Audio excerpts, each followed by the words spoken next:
এক বক্তা বলেছে কেউ যদি একবার জাহান্নামে যায় তাহলে সে আর কোনোদিন জাহান্নাম থেকে মুক্ত হবে না। আমার প্রশ্ন হলো, এই বক্তার ওয়াজ শুনলেন কেন? আপনার কান পচে গেছে, আপনি একটা বেদাতি। বেদাতির বক্তব্য শোনার আগে কেউ যদি মোবাইল টাচ করে দেখি কি বলে, তাহলে জেনা করার চেয়ে বড় পাপ। আপনি শুনলেন কেন এই বক্তার ওয়াজ? হ্যাঁ, এর ভাইরাস বক্তা নিঃসন্দেহ। এক বক্তা আমাদের নবী মুহাম্মদ সাল্লাল্লাহু আলাইহি সাল্লামকে কাউবয় বলেছে, শুনলেন কেন বক্তব্য? কে বলেছে এটা? নবী সাল্লাল্লাহু আলাইহি সাল্লামকে কাউবয় বলা যাবে কিনা? আপনি নিজে কেন লিখলেন ভাই? আপনি নিজে কেন লিখলেন? আপনার শরম লাগলো না? আপনি লিখলেন মনে হাত দিয়ে লিখলেন কেন আপনি এই কথাটা? আপনি লিখতে পারলেন, আমাকে উচ্চারণ করালেন আপনি। পাপ আপনার, এই পাপ আপনার, এই পাপ আপনার। নাউযুবিল্লাহ, আস্তাগফিরুল্লাহ।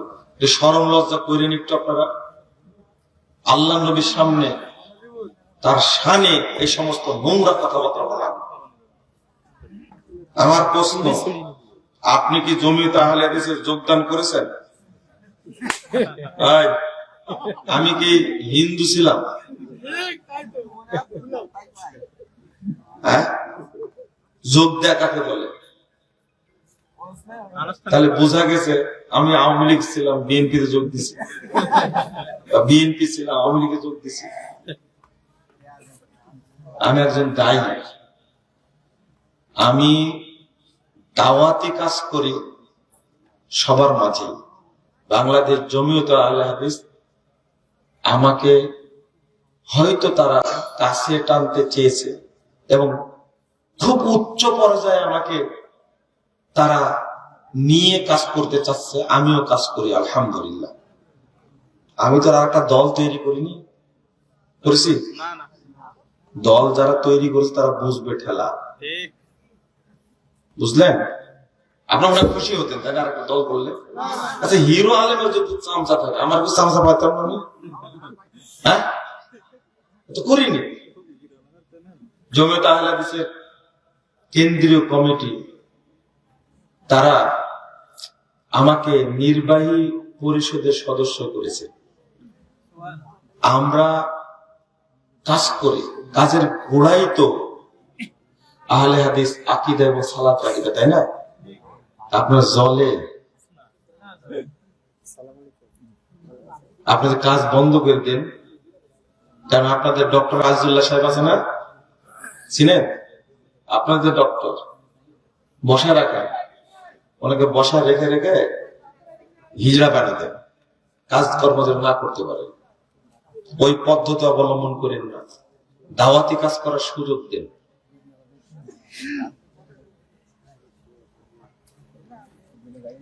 ইফতারের সময় বা ইফতারের সামনে রেখে মুনাজাত করা যাবে কি? এই জাহিলিয়াত এখনো যায়নি, আছে এখন। ওই সিয়াম নষ্ট করার জন্য ইবলিস তৈরি করেছে। সারাদিন সিয়াম রাখলো, দড়ি পাকা দিল, সিয়ামের গোষ্ঠী শেষ। তারাবি সালাতে 4 রাকাত পর পর ইমাম সাহেব দোয়া দরুদ পড়তে পারবে কি?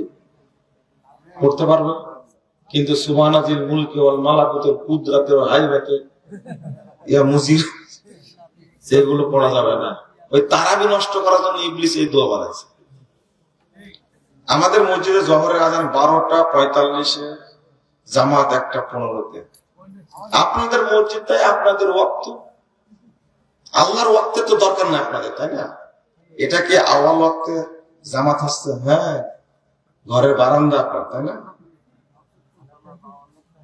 12:45 আজান আসছে, অথচ সাতক্ষীরাতে সম্ভবত জোহরের ওয়াক্ত হবে 12:11।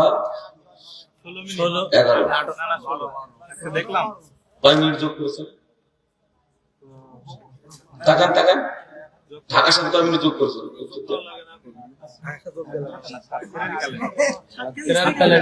তাই না?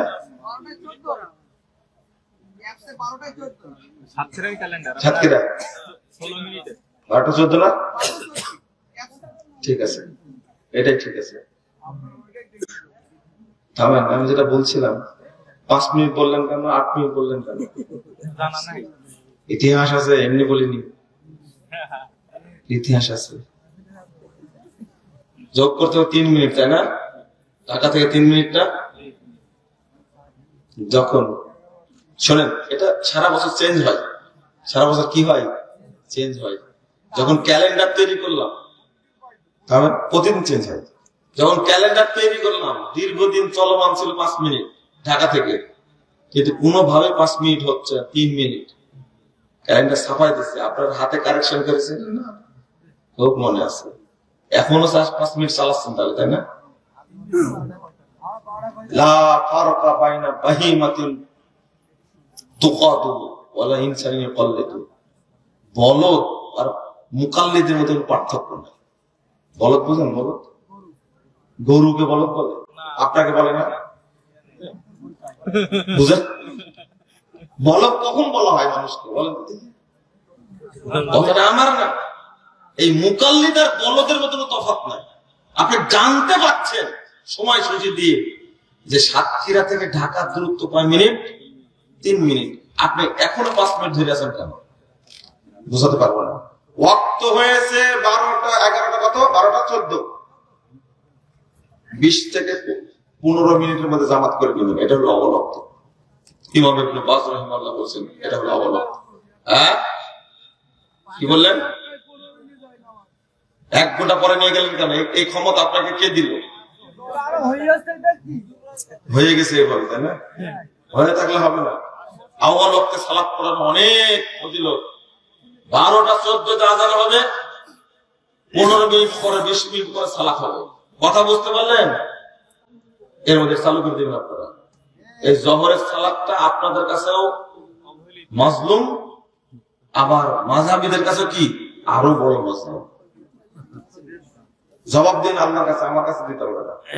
আমাদের এলাকাতে ওয়াক্ত হওয়ার আগে আযান হয়। এবার আবার কি বলবো? ফজরে হবে না, হবে না। পাওয়ার কত? জুম্মার আজানে 12টা হচ্ছে না, জুমার সালাতের আযান যেটা আগে দেয় ওটা ঠিক আছে, ওটা সমস্যা নেই, কিন্তু মূল আযান ওয়াক্ত হওয়ার পরে দিতে হবে। ঈমান মানে কি? আপনারা বলেন ঈমান মানে কি? না না, ঈমান মানে স্বীকৃতি দেওয়া। কি দেওয়া? এটা বলতাম কিন্তু আজকে সময় নেই। আযানের পর দোয়াতে ওয়াদ-দারাজাত রাফিয়া, মতিউর রহমান মাদানী বলছে যে বলা যায় ওয়াদ-দারাজাত রাফিয়া আমার এটা জানা নাই। সে কি বলেছেন এটা আমার জানা নাই। তবে ওয়াদ-দারাজাত রাফিয়া ওয়ারযাকনা শাফাআতিল কিয়ামা এটা বলা যাবে না। ইন্নাকা লা তুফলিহুল মিয়াদ, বাইহাকির হাদিস, হাদিসটা মুনকার, এটা বলা যাবে না। আকীদা মানহাজ শুদ্ধ এমন কয়েকজন আলেমের নাম বলেন যাদের বক্তব্য শোনা যাবে। আমি বললে কি শুনবেন? হ্যাঁ না না, আমার বক্তব্য তো আপনারা শুনেনি না, বলবো না। বলেন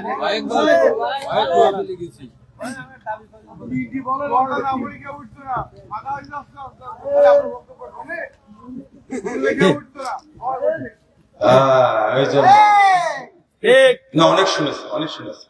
শোনার পরে তার উঠছে আলহামদুলিল্লাহ। আমাকে যে গালি দেয়, এতগুলো মানুষ কই থেকে আসলে সেটা হিসাব করছে। যে গালি দেয় এখন আবার মেনে নিছে, আপনারা এখন আবার কিন্তু মেনে নিছে, কেন মেনে নিলাম? যাচাই করে দেখেন সত্য। ও যাচাই করে দেখতে। গতকাল একজন বলছে 8 বছর থেকে গালি দিচ্ছি, এখন মাফ করেন। আমরা যে এটা ক্ষমা চাওয়া লাগবে না, আল্লাহ মাফ করে দিন। কয় বছর লাগছে ওর বুঝতে? 8 বছর। আপনার লাগবে অন্তত 5 বছর, তারপরে বুঝবেন। সব বলে যে সব জায়গাতে সমস্যা, আর আমারই নাকি সেই সমস্যা। আমার সমস্যা কিছু নাই, সমস্যা আপনাদের। আপনি বানাইছেন কেন? একজন আজকে সকালে বলছে আজীবন বলে আসছি মাস সালাম, আর আপনি এটা তো ভুল ধরছেন। না, এটা ওয়াস সালাম বলা লাগবে, মাস সালাম বলা যাবে না। এখানে সুবিবাদ ঢুকছে। কথা বুঝতে পারলেন? আলোচনা শুনবেন, বড় বড় আলেম যারা আছে, শেখ মতিউর রহমান মাদানী হাফিজাহুল্লাহ, তিনি সুন্দর আলোচনা করেন, আপনারা শুনেন। মানহাজের উপরে আলোচনা করেন, আসলে এই কথা বললে কারোর নাম বাদ পড়ে গেলে আবার নারাজ হয়, কষ্ট পায়। বুঝতে পারলেন? আমার এক উস্তাদ আছেন আখতারুল আমান মাদানী, কুয়েতে থাকেন, ভালো আলো শুনবেন আপনারা। আমার হয়তো মানহাজের ক্ষেত্রে বেঁধে যায়, বুঝছেন, সবার নাম বলা যায় না। শেখ ডক্টর শহীদুল্লাহ খান মাদানী সাহেবের আলোচনা শুনবেন, আলোচনা শুনবেন ডক্টর মুস্তাফিজুর সাহেবের আলোচনা শুনবেন। কথা বুঝতে পারলেন? আহলে হাদিস ইতিহাস ঐতিহ্য নিয়ে খুব আলোচনা করেন, এই জন্য তার কথা বলি আমি। এইভাবে কেউ আলোচনা করতে চান না। তারপরে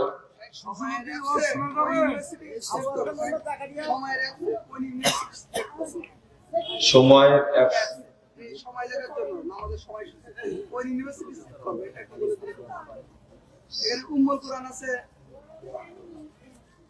উম্মুল কুরআন মক্কা অ্যাপস, এটা শুনবেন, ঠিক আছে? উম্মুল কুরআন অ্যাপস। আরবি শিক্ষার জন্য মাইকে ডাকা যাবে কি? ডাকবেন, ওদেরকে শিক্ষা দিতে হবে। আমিন বলবো না, আল্লাহুম্মা আমিন বলবো। আমিন আমিন আমিন। ফিতরা কতটুকু পরিমাণ দিতে হবে? আমরা 2.5 কেজি করে মাথা পিছু 2.5 কেজি দলিল দিন, 3 কেজির দলিল পাওয়া যায়, 2.5 কেজির কোনো দলিল নেই। যাদের দেশে কেজির মাপ, তারা ফতোয়া দিয়েছেন। আপনারা যখন চাল দেওয়া ফতোয়া দেওয়া শুরু করেছেন, তারাও 30 বছর আগে শেখ বিন বাজ রাহিমাহুল্লাহ বলে গেছেন ফিতরা দিতে হবে 3 কেজি চাউল। কয় কেজি? 3 কেজি। সৌদি আরবের বোর্ড বলছেন 3 কেজি, বর্তমান যুগে আলেম বলছেন 3 কেজি। আর আপনারা শুরু করছেন কয় কেজি? 2.5 কেজি। খাদ্য বস্তু দ্বারা ফিতরা দিতে হবে। বাড়ির পাশে মসজিদ বাদ দিয়ে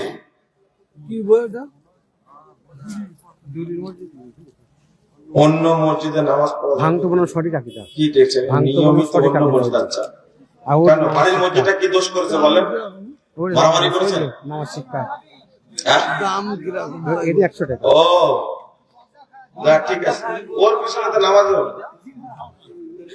যাদের আকীদা ভালো না তাদের পিছনে নামাজ হবে না। জাযাকুমুল্লাহ খায়রান।